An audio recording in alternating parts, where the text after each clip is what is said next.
Coming up, Boris Johnson's government of idiots and zealots has just announced a hike in tax on dividend payments and another hike on national insurance contributions, which are going up by 1.25% to cover more of the nation's social care costs.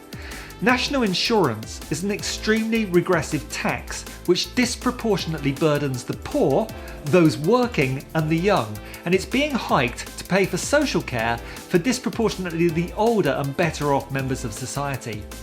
And those dividend payments, by the way, don't just hit fat cats, they hit self-employed tradesmen, carers and small business owners who tend to pay themselves through dividends rather than through salaries. And by the way, this latter group received zero support from the government during lockdown. Yet again, the rich are protected by this Toryist of Tory governments. Stay tuned. So, I'm sure you remember this bus, the one with the big fat lie that said we'd be saving £350 million a week by leaving the EU? Well, you'd have thought that had gone some way to making up the shortfall for social care costs.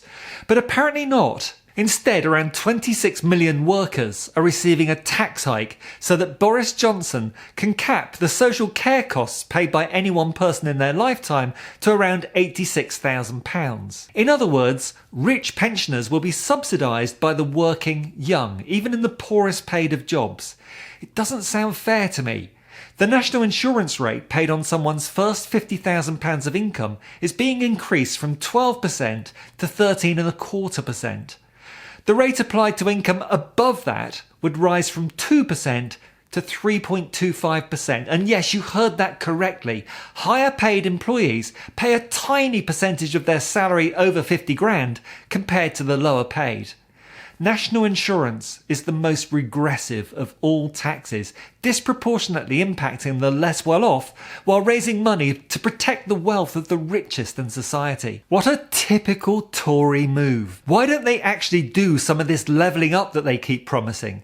And instead of increasing national insurance contributions by 1.25% across the board, just remove that cliff edge at the £50,000 salary level and have people continue to pay at the 13.25% rate on all their income, not just the first £50,000. Not only is that so much fairer, but it would also actually raise many times as much revenue for the government and would be a no-brainer for anyone but a Tory. This rise, by the way, is also breaking a Tory manifesto pledge signed off by Blojo himself, who gave a personal undertaking that his party would not raise the rate of income tax, VAT or national insurance.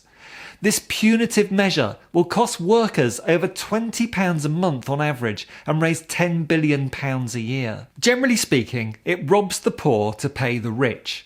And with the Tories having now spaffed £50 billion on Dido Harding's test track and trace system, plus dodgy PPE contracts for their donors and their mates, even these punitive measures announced this week will take 5 years to recoup the incompetent and corrupt Tory expenditure that ended up having next to no effect on containing the pandemic or protecting care workers. But the worst part of all this is that although they seem to have detailed plans on how to raise the money, we've been waiting years for government proposals on the overhaul of an adult social care system that all sides currently acknowledge is broken, and yet we're still waiting for what those plans are. They've really not been announced in any detail whatsoever today. They're raising the money to fix the social care system, but they haven't specified how that money's going to be spent. They're putting the cart before the horse, and it's utter madness. George Monbiot recently called it obscene that while some people bathe in unimaginable inherited wealth accumulated over generations, other people have to work from dawn to dusk and have to visit food banks to make ends meet. It strikes me that the increases in taxes on the poor announced this week,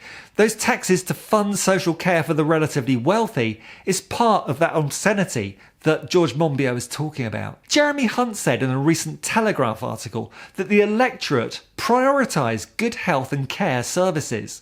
But the trouble is, apart from the revenue raising part, the government still hasn't laid out a plan for how these health and care services are going to be fixed. Tory Minister Robert Buckland told the BBC this week that a lot of us have been waiting anxiously for the government to announce their improvement plan, and I'm not sure that this mini budget this week has left us any clearer on that plan. And yes, of course it seems reasonable to blame the pandemic for delaying setting out any detailed restructuring plan for social care, but the Tories have been working on it since 2011, and Boris Johnson specifically claimed to already have a detailed plan to fix the long-term funding of the crumbling social care system when he entered Downing Street back in 2019. Well, where is it? Or was it just another of those Boris Johnson lies itemised in lawyer Peter Stefanovic's excellent 2-minute breakneck speed video watched by 33 million viewers on YouTube now, but to this day all but ignored by the BBC for fear of upsetting their masters, the Tory government, with their hand on the licence fee tap? When Dawn Butler referenced Stefanovic's video during her dismissal from the House of Commons for calling Boris Johnson a liar, the BBC's reporting of the incident never once mentioned the video nor Dawn Butler's references to it. Unlike Sky TV, or the Good Morning Britain show on ITV, who had Stefanovic on as a guest. And talking of Boris Johnson's lies, the government is planning another manifesto-breaking move to break the triple lock on pensions, taking away its tie to earnings. Now, I'm not saying that's a good thing or a bad thing, but what I am saying is this: it's one more lie on Johnson's rap sheet. And when not just Jeremy Hunt, but John Major, David Gauke, Ian Duncan Smith and Jacob Rees-Mogg are warning Johnson that voters remember these promises, I think Johnson is in for a very rough ride this month.